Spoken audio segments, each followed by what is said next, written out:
Three things married women should avoid. Now, number one, borrowing money from other men. Anytime you borrow money from another man who is not your husband, what you're actually doing, you are disrespecting your own husband. You're actually telling other men, my man cannot provide. He's not man enough. That's why I need your help. And I want you to listen to me carefully.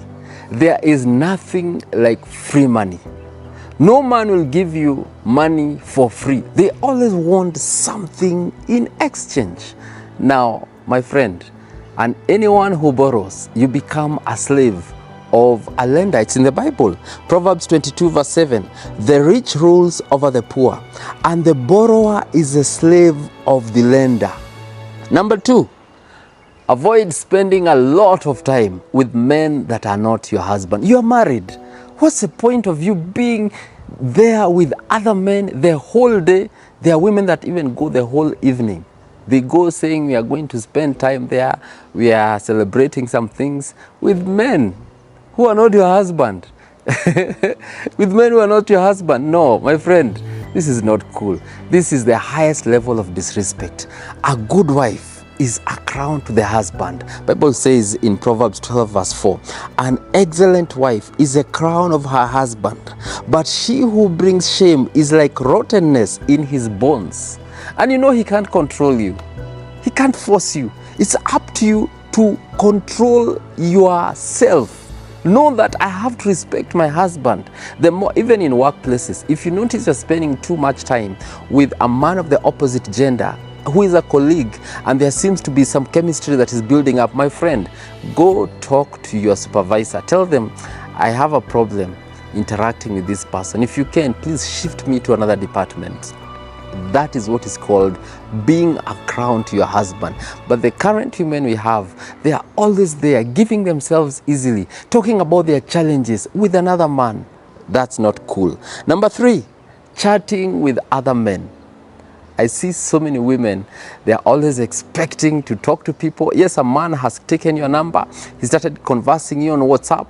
The next thing, there you are. It's a conversation. That's emotional love you're actually giving to another man who is not your husband. These are things that you should be texting your husband, but you are sharing them out with other people. In fact, Jesus said, if you're with another person lustfully in the heart, you're already committing adultery. My friend, my best advice, there are conversations you always have to ignore. Blue tick some people.